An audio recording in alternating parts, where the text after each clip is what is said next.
আসসালামু আলাইকুম। টুল পরিচিতির প্রথম পর্বে আপনাকে স্বাগতম।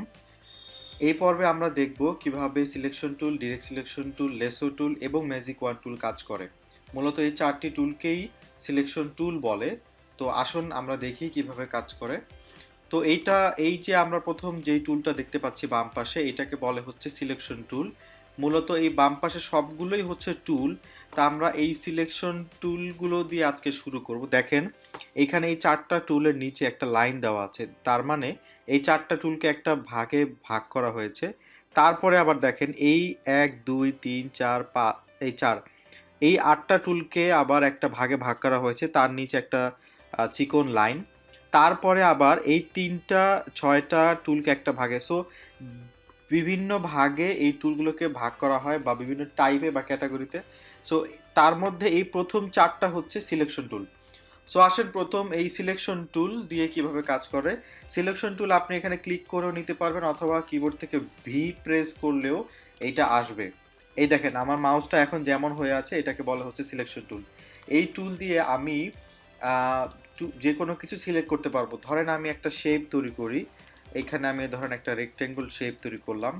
তৈরি করলে আমি এই সিলেকশন টুল দিয়ে আমি এই শেপটাকে ধরে এভাবে মুভ করতে পারবো আমার প্রয়োজন মতো, আমার ইচ্ছা মতো। আমি যে কোনো জায়গায় এই সিলেকশন টুল দিয়ে এই শেপটাকে, যে কোনো শেপ, যে কোনো অবজেক্ট, যে কোনো টেক্সট, যে কোনো ইমেজ, এই এই সিলেকশন টুল দিয়ে মুভ করা যাবে। ওকে, আচ্ছা, বা সিলেক্ট করা যাবে, মুভ করা যাবে বা সিলেক্ট করা যাবে। ঠিক আছে। তো এরপরে আসেন, তারপরে আরেকটা টুল হচ্ছে ডিরেক্ট সিলেকশন টুল। সো এই যে দেখেন এইটা, সো ডিরেক্ট সিলেকশন টুল কিভাবে কাজ করে।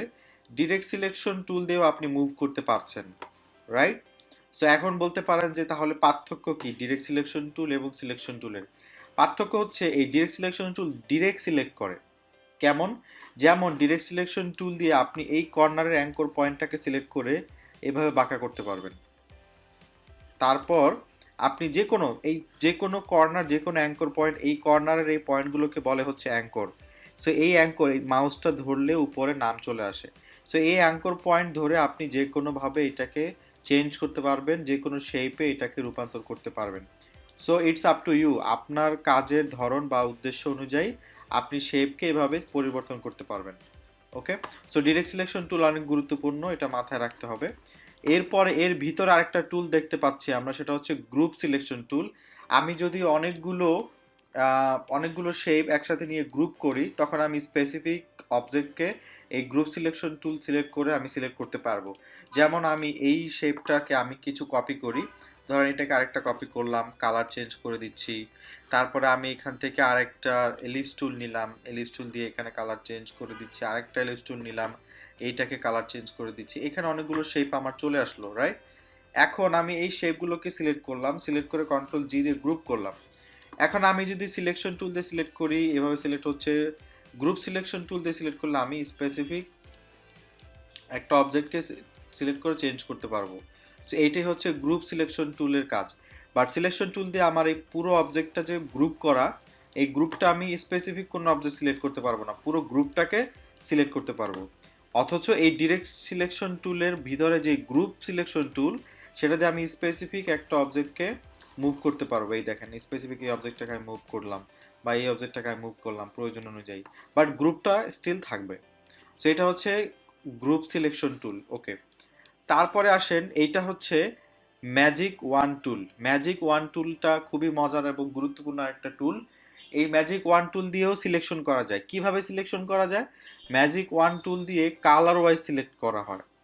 আপনার যতগুলো অবজেক্ট আছে আর্টবোর্ডে, ওই অবজেক্টগুলোর কালার ওয়াইজ আপনি সিলেক্ট করতে পারবেন। ধরেন আপনার আর্টবোর্ডে 20 থেকে 30টা অবজেক্ট আছে বা 30টা অবজেক্ট আছে, এর মধ্যে 10টা আছে কালো, 10টা আছে হলুদ, 10টা আছে সবুজ। আপনি যদি হলুদ সবগুলোকে সিলেক্ট করতে চান, একবারে ম্যাজিক ওয়ান টুল সিলেক্ট করে যে কোনো একটা হলুদের মধ্যে ক্লিক করলে 10টা হলুদ অবজেক্টই সিলেক্টেড হয়ে যাবে। এখানে আমাদের একটু এক্সাম্পল দেখি। 2টা লাল অবজেক্ট আছে, রাইট? আমি একটা কাজ করি, গ্রুপ সিলেকশন টুল সিলেক্ট করে আমি এইটাকে আরো কপি করে রাখি, আমাদের এইটা শিখতে সুবিধা হবে। এখানেও কপি করি, আমি র্যান্ডম অনেকগুলো শেপ কপি করে নিচ্ছি। ওকে, সো আমি এখানে অনেকগুলো শেপ কপি করে নিলাম। আমি একটু কালারও চেঞ্জ করি, ধরেন এটা দিলাম রেড, এইটা দিলাম আবার ইয়েলো, এইটা আবার দিলাম ধরেন রেড, এইটা দিলাম আমি রেড।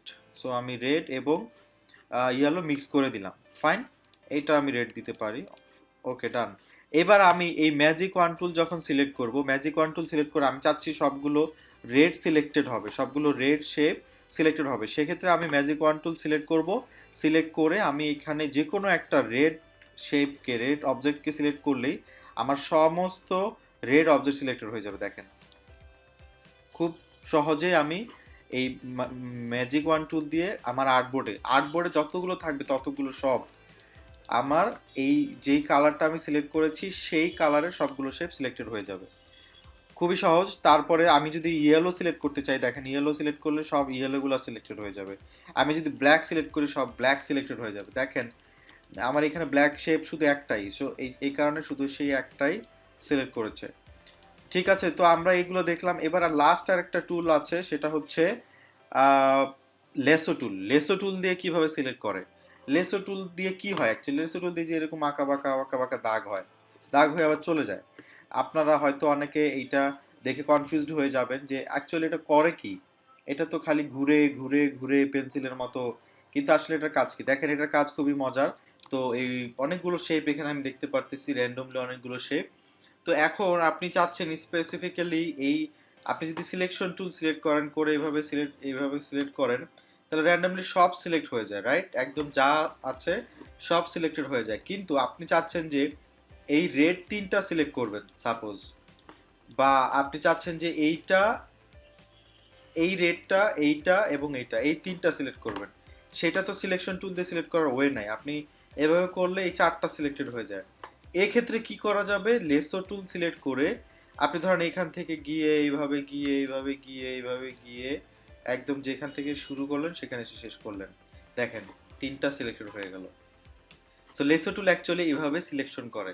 আপনার মানে ধরেন এবার এই ইয়েলোটা এবং এই ইয়েলোটা আমি সিলেক্ট করবো, আমি ম্যাজিক ওয়ান টুল সিলেক্ট দিয়ে সিলেক্ট করলে সব ইয়েলো সিলেক্টেড হয়ে যাচ্ছে, হচ্ছে না। আমার দরকার হচ্ছে শুধু এই ইয়েলোটা এবং এই ইয়েলোটা সিলেক্ট করব।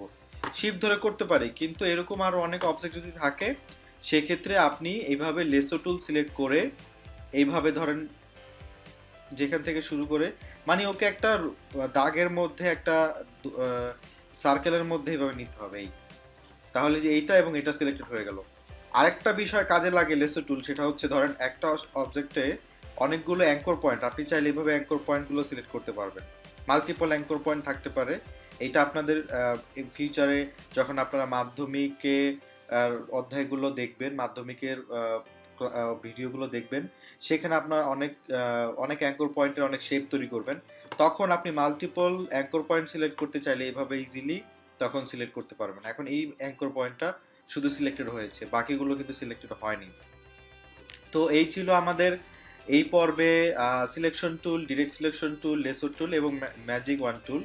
তো আপনারা এরকম কিছু শেপ নেবেন র্যান্ডম, নিয়ে তারপরে এইভাবে প্র্যাকটিস করবেন এই টুলগুলো। ওকে, ভালো থাকবেন, ধন্যবাদ।